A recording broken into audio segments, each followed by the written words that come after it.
Mon mari et ma belle-mère pensaient que la maison était à eux quand ils m'ont menacé de divorce, mais maintenant ils peuvent déménager ensemble pour poursuivre leur relation malsaine. Parce qu'elle a toujours été mon héritage. Je suis Cathy, une employée de bureau de 30 ans qui s'est retrouvée, je ne sais comment, dans une situation digne d'une comédie télévisée. Je suis une femme qui travaille, c'est moi. Mariée à un homme toujours attaché aux jupes de sa maman. C'est mon mari, Gary. Et une belle-mère qui se prend pour la reine d'Angleterre. Je sais ce que vous pensez, Cathy, ma chère, pourquoi as-tu épousé un fils à maman? Eh bien, laissez-moi vous dire, l'amour vous rend aveugle, sourde et apparemment idiote. Quand j'ai rencontré Gary à la fac, il semblait être un rêve devenu réalité. Grand, beau et capable de former des phrases complètes.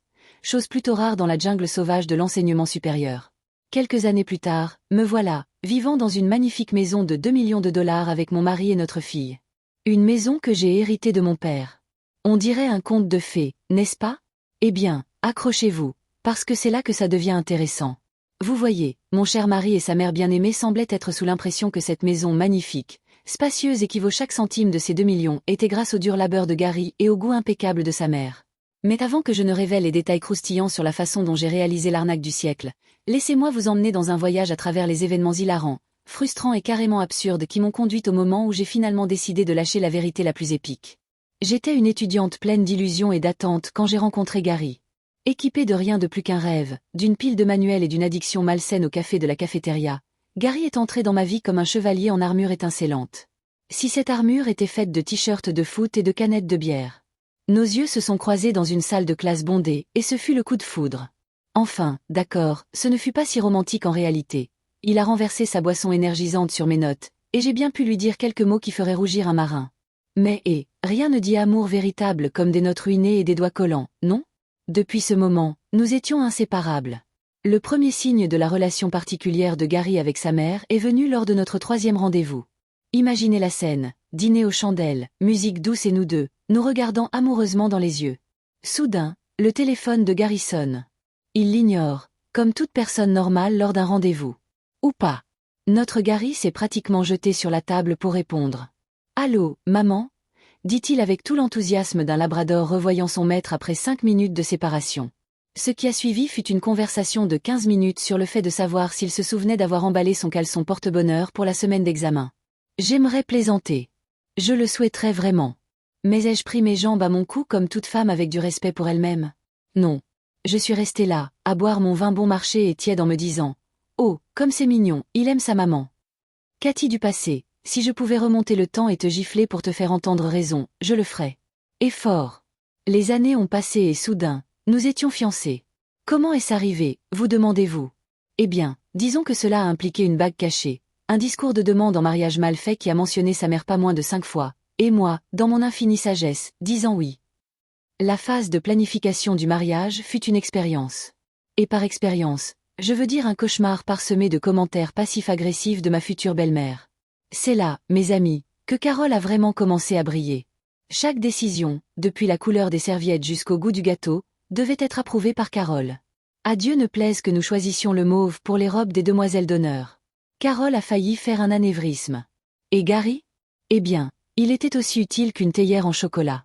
Chaque fois que j'essayais de lui demander son avis sur quoi que ce soit, il haussait les épaules et disait « Ce que toi et maman pensaient être le mieux, chérie. » J'aurais dû savoir à ce moment-là que je n'épousais pas seulement Gary, mais que j'entrais dans une relation polygame avec lui et sa mère. Mais le vrai divertissement a commencé quand nous avons commencé à chercher une maison. La plupart des couples cherchent une maison ensemble. Peut-être qu'ils amènent un agent immobilier ou un ami de confiance pour une seconde opinion. Pas nous. Cela aurait été trop normal. Nous avons amené Carole. Mais le coup de grâce fut quand nous avons finalement trouvé une maison que tout le monde approuvait, et par tout le monde. Je veux dire que Carole a donné son accord et que j'étais trop épuisée pour continuer à discuter. Alors que nous étions dans le salon, Carole s'est tournée vers Gary, les larmes aux yeux, et a dit « Oh, chérie, je peux voir notre famille réunie ici le matin de Noël. » Notre famille. Pas ta famille. Notre. J'étais juste là, et d'une manière ou d'une autre, j'avais déjà été effacée de l'image. Gary l'a-t-il corrigé? Bien sûr que non. Il a simplement hoché la tête, s'imaginant probablement en pyjama pied de poule, ouvrant les cadeaux pendant que sa chère maman le regardait avec des yeux brillants. À ce stade, vous devez sûrement vous demander pourquoi je ne me suis pas enfuie. Croyez-moi, je me suis posé cette question environ 37 042 fois depuis. Mais l'amour, Le manque de sommeil dû à tant de visites de maison et le sophisme des coups irrécupérables sont une combinaison dangereuse. Donc, contre tout bon sens, et probablement plusieurs lois de la nature, nous nous sommes mariés. Le mariage était, eh bien, disons que si vous cherchez le mot cirque dans le dictionnaire, vous trouveriez une photo de notre cortège nuptial. Carole était habillée en blanc. Oui, vous avez bien lu. Blanc. Au mariage de son fils. Quand je l'ai signalé à Gary, il a juste haussé les épaules et a dit « Maman dit que c'est plus un blanc cassé. » Sérieusement? Blanc cassé, mes fesses. C'était plus blanc qu'un ours polaire dans une tempête de neige. Mais nous avons réussi. Nous avons dit oui, nous avons coupé le gâteau et nous nous sommes embarqués dans notre nouvelle vie ensemble. Et par ensemble, je veux dire avec la présence constante de Carole rôdant en arrière-plan. Maintenant, vous penseriez qu'une fois mariés et installés dans notre nouvelle maison, celle que Carole a choisie, souvenez-vous, les choses se calmeraient. Non. La vie maritale avec Gary, c'était comme être dans une course à 3 pattes, sauf que la 3e patte était celle de Carole et qu'elle essayait toujours de me faire trébucher. Elle était partout. Si elle n'était pas physiquement présente, elle était là en esprit, vivant sans payer de loyer dans la tête de Gary et dictant chaque aspect de nos vies. Nous voulions acheter un nouveau canapé? Mieux valait consulter Carole d'abord. Je pensais essayer une nouvelle recette pour le dîner? Oh non, Gary n'aime que les plats comme sa mère les prépare. Je voulais peindre la chambre d'amis? Du calme, jeune fille, Carole n'aimerait peut-être pas cette combinaison de couleurs. Et avant que je m'en rende compte, j'étais enceinte. Maintenant, la plupart des femmes profitent de leur grossesse. Elles ont des baby showers, décorent la chambre du bébé et profitent de l'éclat de la maternité imminente. Moi, j'ai profité des commentaires constants de Carole sur tout ce que je mangeais, buvais ou faisais. Apparemment, quand vous attendez le précieux petit Gary Junior, vous ne pouvez plus prendre de décision par vous-même. Oh, Cathy, devrais-tu vraiment boire du café? Je n'ai jamais touché à cette cochonnerie quand j'étais enceinte de Gary. Eh bien, peut-être que cela explique comment Gary a tourné. Alors, Cathy, chérie, es-tu sûre de vouloir peindre la chambre du bébé de cette couleur? Les études montrent que cela pourrait affecter le développement cognitif du bébé. Encore une fois, Gary semble avoir trempé ses lèvres dans cette peinture, lui aussi. Et Gary approuvait tout ce que sa mère disait. Je vous jure, si Carole lui avait dit que faire le poirier et chanter « Je suis une petite citerne » assurerait un bébé en bonne santé, il aurait été la tête en bas à chanter des comptines avant que vous puissiez dire cordon ombilical. Le jour où je suis entrée en travail fut toute une expérience. Je haletais et soufflais, essayant de ne pas maudire tous les hommes de la planète. Et devinez qui est entré dans la salle d'accouchement? Carole. Gary l'avait appelée avant même l'hôpital. Sans blague. Son premier instinct quand sa femme est entrée en travail a été d'appeler sa maman. Je dirais que j'étais surprise, mais à ce stade, j'étais trop occupée à accoucher pour que cela me préoccupe. Là, j'étais, en train de mettre une nouvelle vie au monde, avec mon mari à côté, ayant l'air de s'évanouir à tout moment, et ma belle-mère de l'autre côté, offrant des perles de sagesse comme « Maintenant, Cathy, quand j'ai accouché de Gary, je ne faisais pas la moitié de ce bruit. » Avoir un bébé n'a fait que donner plus de munitions à Carole. Maintenant, je n'étais pas seulement une mauvaise épouse, mais aussi une mauvaise mère. Chaque décision que je prenais était mauvaise. Je ne nourrissais pas bien le bébé, je ne la changeais pas correctement, je ne chantais pas les bonnes chansons. C'était une avalanche interminable de critiques, toutes délivrées avec ce sourire mielleux qui me faisait fantasmer de la pousser dans un fût de ciment séchant rapide. Gary était ravi. Il avait sa maman et sa fille sous le même toit. Le fait que sa femme perdait la raison semblait lui échapper complètement. C'est vers ce moment que j'ai réalisé que je devais changer. Pas pour mon bien, j'étais déjà trop perdue, mais pour ma fille.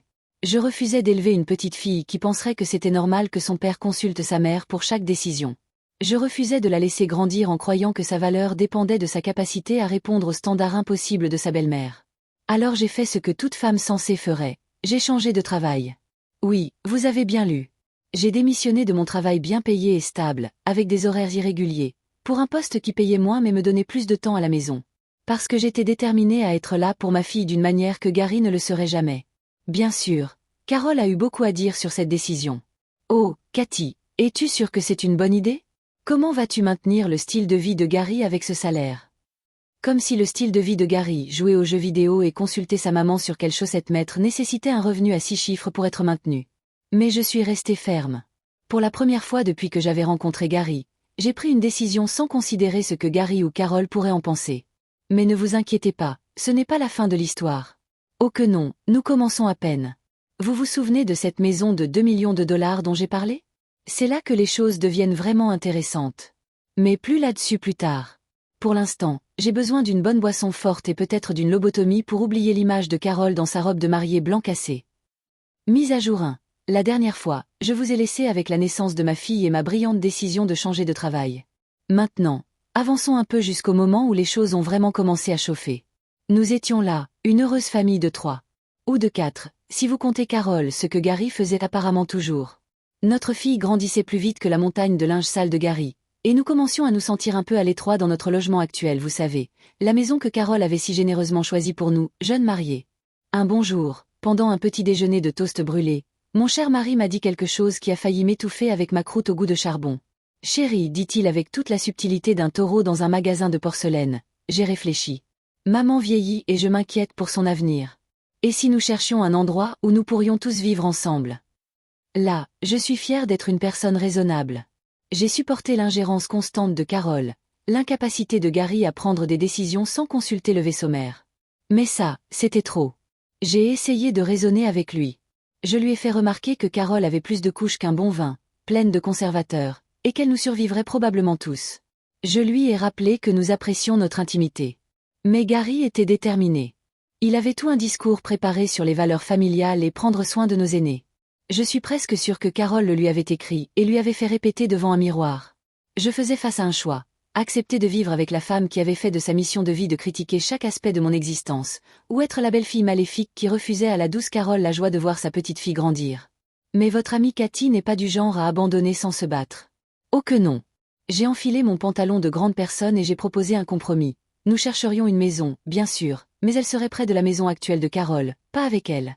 Assez près pour des visites fréquentes, mais assez loin pour que je puisse prétendre que la sonnette était cassée quand j'avais besoin d'une pause de santé mentale. Étonnamment, Gary a accepté. Je soupçonne qu'il était juste soulagé que je n'ai pas demandé le divorce immédiatement ou ne l'ai fait interner pour avoir même suggéré de vivre avec sa mère. Maintenant, souvenez-vous, comme je l'ai mentionné plus tôt, j'ai hérité d'une maison de mon père. Eh bien, c'est ici que les choses deviennent intéressantes. Voyez-vous, je n'avais pas parlé à Gary de ce petit héritage. Pourquoi, demandez-vous? Eh bien, en partie parce que je savais qu'au moment où Carole l'apprendrait, elle redécorerait l'endroit dans son esprit.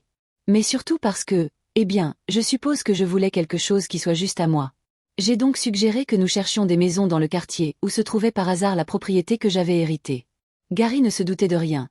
Il était trop occupé à s'assurer que chaque propriété que nous visitions avait une chambre adaptée pour les séjours prolongés de sa mère. Finalement, nous nous sommes décidés sur une maison et quand je dis nous, je veux dire que j'ai réussi à convaincre Gary et Carole que la maison que j'avais héritée était sur le marché et était parfaite pour nous. Parce que, bien sûr, avoir une maison plus grande n'a pas dissuadé Carole. Cela lui a juste donné plus d'espace pour répandre sa folie particulière.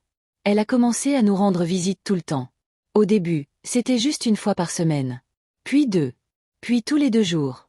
Bientôt, je cherchais des excuses pour travailler tard juste pour éviter de rentrer à la maison et de la trouver en train de réorganiser mes placards ou de me donner des leçons sur la bonne façon de plier les draps. Gary était ravi. Il avait sa maman toujours à proximité, le dorlotant, cuisinant ses plats préférés et le traitant généralement comme s'il était encore un gamin de 12 ans qui avait besoin que sa maman coupe les croûtes de ses sandwichs. Environ 3 mois après notre déménagement, je suis rentrée un jour et j'ai trouvé Carole, qui s'était laissée entrer toute seule, en train de repeindre notre salon. « Oh, Cathy, te voilà » dit-elle joyeusement, comme si entrer chez quelqu'un et redécorer était totalement normal. « J'espère que cela ne te dérange pas, mais cette couleur amande était si ennuyeuse. J'ai pensé qu'un joli mauve lui donnerait plus de vie. »« Maman, maman, regarde ce que mamie m'a offert. » Et là, dans les bras de ma fille, se trouvait la robe la plus laide et ringarde que j'ai jamais vue. Ma fille l'adorait. En regardant mes murs mauves, ma fille rayonnante et le visage satisfait de Carole, j'ai réalisé que quelque chose devait changer. Et comme il est mal vu de jeter sa belle-mère par une fenêtre, je savais que c'était moi qui devais changer. Tout a commencé par un appel téléphonique de ma mère. Maintenant, laissez-moi prendre un moment pour apprécier ma mère.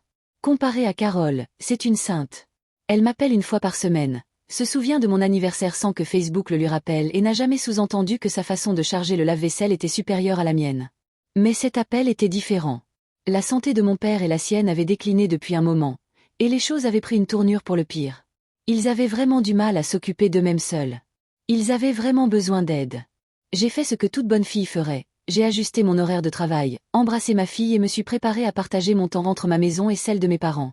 La réaction de Gary fut ce à quoi on pouvait s'attendre. Il a murmuré quelque chose sur le fait que ce serait difficile pour lui de se débrouiller sans moi, comme si c'était lui qui jonglait avec un travail, une fille et 2 parents malades. Il a même eu le culot de suggérer que peut-être Carole pourrait venir vivre avec nous à plein temps pour aider. Mais je n'avais pas le temps pour ça. J'avais des parents à soigner, une fille à élever et un travail à garder. Alors j'ai fait ce que les femmes font depuis la nuit des temps. J'ai pris une grande inspiration, redressé les épaules et j'ai continué. Ce à quoi je ne m'attendais pas, c'était la réaction de Carole face à mon nouvel emploi du temps. On aurait pu penser qu'elle serait ravie, après tout, j'étais plus souvent absente de la maison, ce qui lui donnait carte blanche pour redécorer à sa guise et chouchouter son précieux garçon. Mais non. Pour elle, le fait que je priorise mes propres parents signifiait que d'une certaine manière, je négligeais mes devoirs d'épouse et de mère. Je ne passais pas assez de temps avec ma fille. La maison était en désordre.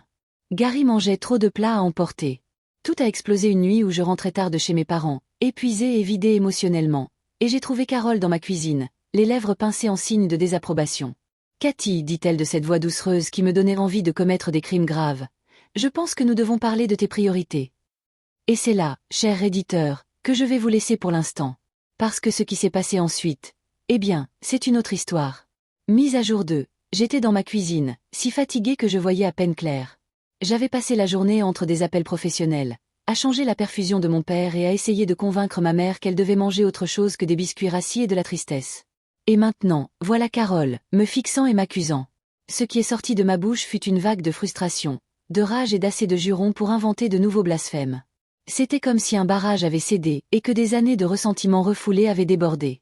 Carole ne l'a pas bien pris. Son visage a passé par plus de couleurs qu'un caméléon dans un sac de bonbons. Puis Gary est entré. J'étais prête à défendre mon honneur et à remettre sa mère à sa place. Bien sûr que non. Gary a jeté un coup d'œil à la scène, sa femme rouge de fureur et possiblement bavant de colère, et sa précieuse maman ayant l'air de s'évanouir sur le canapé le plus proche, et devinez ce qu'il a fait? Il a pris son parti. Dans le grand affrontement entre sa femme et sa mère, Gary a choisi sa maman. Il a commencé à me débiter un discours sur le respect, les valeurs familiales et comment je détruisais cette famille avec mon comportement égoïste. Mais Gary n'avait pas fini. Oh que non. Il a gardé le meilleur pour la fin. Dans un mouvement dont je suis sûre qu'il pensait que c'était sa carte maîtresse, il a lancé cette perle. Si tu veux un jour divorcer, toi et notre fille ne pourriez pas vous débrouiller seuls. Tu comprends. Oh, mon doux Gary. Tu viens de te planter. Monumentalement. J'ai éclaté de rire. Gary et Carole m'ont regardé comme si j'avais finalement perdu la tête. Et peut-être que c'était le cas. Mais en la perdant, j'avais aussi trouvé quelque chose. Ma colonne vertébrale. Une fois que j'ai pu respirer à nouveau, je me suis redressée. Chérie, qui a dit que c'est moi qui ne m'en sortirais pas? La confusion sur leur visage était inestimable. On pouvait pratiquement voir les roues de hamster tourner dans leur tête, essayant de traiter ce que je venais de dire. Et c'est là que j'ai lâché la bombe de vérité la plus importante. Je leur ai tout raconté sur la maison. Sur le fait que ce n'était pas n'importe quelle maison, mais une propriété de 2 millions de dollars que j'avais héritée de mon père. Sur le fait que chaque paiement hypothécaire, chaque facture d'impôt, chaque réparation de robinet qui fuyait avait été payée avec mon argent. Le visage de Gary est passé de la confusion à l'incrédulité, puis à quelque chose qui ressemblait suspectement à de la peur. Carole, quant à elle, est passée par le choc, l'indignation, puis s'est installée dans une sorte d'intérêt calculateur qui m'a donné des frissons. Mais je n'avais pas fini. J'étais en forme, et rien de moins qu'un acte divin ne me ferait taire. Je leur ai tout expliqué. Comment j'avais gardé le silence pendant des années, supportant l'ingérence de Carole et le manque de caractère de Gary. Comment j'avais changé de travail, sacrifié ma carrière et fait des compromis pour accommoder tous leurs caprices. Et pourquoi?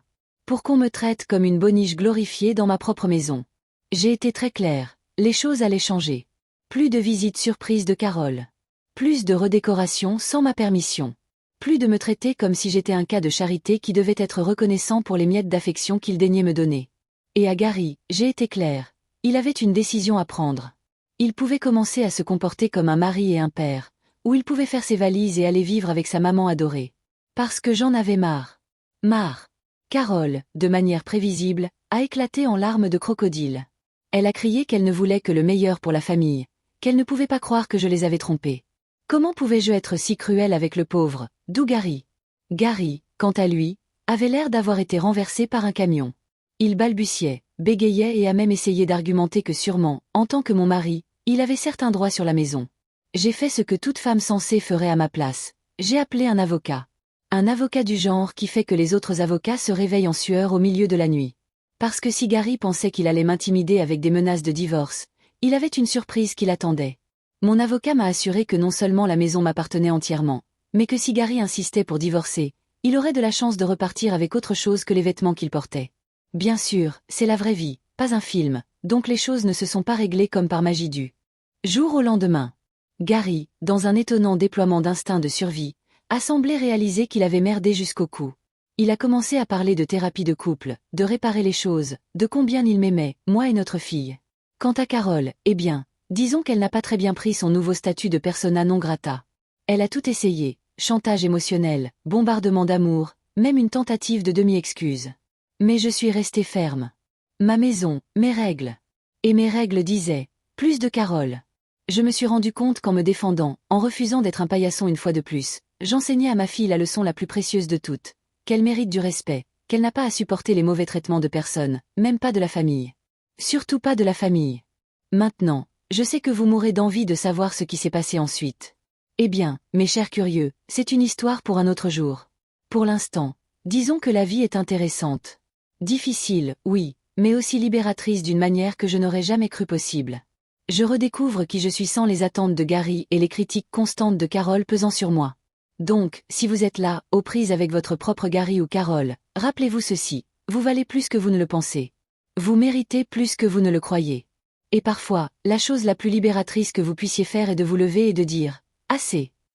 Édition Saint-Ciel, ça a explosé pendant la nuit. Je n'arrive pas à croire combien d'entre vous sont si investis dans mon drame. Vos commentaires et messages me font alterner entre rire aux éclats et pleurer laidement dans mon verre de vin. Merci à tous pour le soutien, les conseils et les suggestions véritablement créatives sur ce que je devrais faire avec la clé de la maison de Carole. Non, je ne vais pas la coller avec de la colle à l'intérieur d'un poisson et la lui envoyer par la poste. Bien que la tentation soit forte.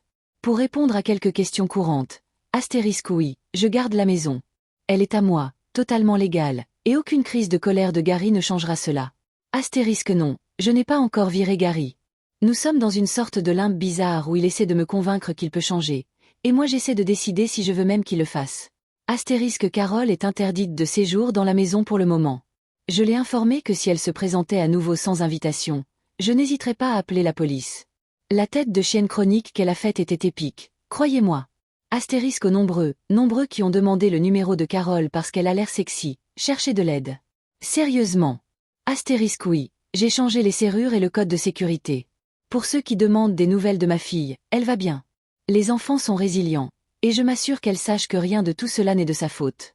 En fait, elle a l'air plus heureuse depuis que les visites de Carole ont cessé. Quelle surprise! Astérisque et enfin, à la personne qui a suggéré que j'écrive un livre, ne me tentez pas. 50 nuances de mauve, l'histoire d'une belle-mère a une bonne sonorité, non? Merci encore, Reddit. Votre soutien signifie plus que vous ne l'imaginez. Je mettrai à jour quand je pourrai, mais pour l'instant, j'ai une vie à reconstruire et beaucoup de mauve à repeindre. Mise à jour 3. Je suis de retour, car je sais à quel point vous attendiez la conclusion de cette histoire et de mon merveilleux mariage. Si vous arrivez à détecter le sarcasme, je parie que vous vouliez savoir si Gary est resté avec moi ou avec sa maman adorée. Eh bien, laissez-moi vous dire qu'il n'a jamais vraiment eu le choix. Bien qu'honnêtement, s'il l'avait eu, il aurait sûrement choisi sa mère. Heureusement, peu après ma dernière mise à jour, les papiers du divorce étaient prêts à lui être présentés. La tête de Gary quand il a reçu les papiers était aussi amusante que vous l'imaginez. Un mélange de surprise, d'inquiétude et de confusion, comme s'il ne pouvait pas croire ce qui lui arrivait. Il a agi comme si le divorce était la chose la plus étrange au monde, comme s'il ne l'avait pas vu venir. Mais honnêtement, ce qui est vraiment étrange, c'est que je n'ai pas demandé le divorce bien plus tôt. En fait, ce qui est étrange, c'est que je me sois même mariée avec lui en premier lieu, ou que je ne me sois pas enfuie la première fois qu'il a montré des signes clairs d'être un fils à maman. Avec les papiers du divorce est arrivé, comme on pouvait s'y attendre, un avis d'expulsion. Je n'allais pas le laisser continuer à vivre dans ma maison un jour de plus que nécessaire. La bonne nouvelle pour lui était qu'il n'avait pas à déménager très loin. Sa nouvelle et ancienne adresse était exactement là où nous nous y attendions tous, chez sa mère. Bien sûr, j'ai fait cette remarque en pensant que ce serait une bonne nouvelle pour lui. Je veux dire, quoi de mieux que de vivre avec sa mère adorée? Curieusement, il n'a pas trouvé ça drôle. Pourquoi? Aucune idée. Je pensais qu'il aimerait ça, avec tout son inceste émotionnel. Pourquoi? C'est seulement émotionnel, n'est-ce pas? Heureusement, il n'a pas tardé à partir. Il lui a fallu seulement quelques jours pour faire ses valises et déménager. Probablement parce qu'il avait déjà des vêtements chez sa mère. La raison? Je ne veux pas la savoir et ça ne m'intéresse pas. Une fois qu'il est parti, tout a avancé comme prévu. Le processus de divorce a pris quelques mois, comme c'est souvent le cas, mais il a finalement été finalisé. J'ai gardé la maison parce qu'elle n'a jamais été un bien matrimonial, c'était un héritage de mon père. Et pour ceux qui se le demandent, oui, il est possible d'hériter de quelque chose si la personne est encore en vie. Quant au reste de nos affaires, nous les avons divisées équitablement. Mais le meilleur de tout, c'est que Gary doit maintenant payer une pension alimentaire. Cela a été un énorme soulagement, car je commençais à envisager de chercher un meilleur emploi pour subvenir à nos besoins, à ma fille et à moi, maintenant qu'il n'est plus dans l'équation. Grâce à la pension, nous pouvons combler la différence sans trop nous inquiéter.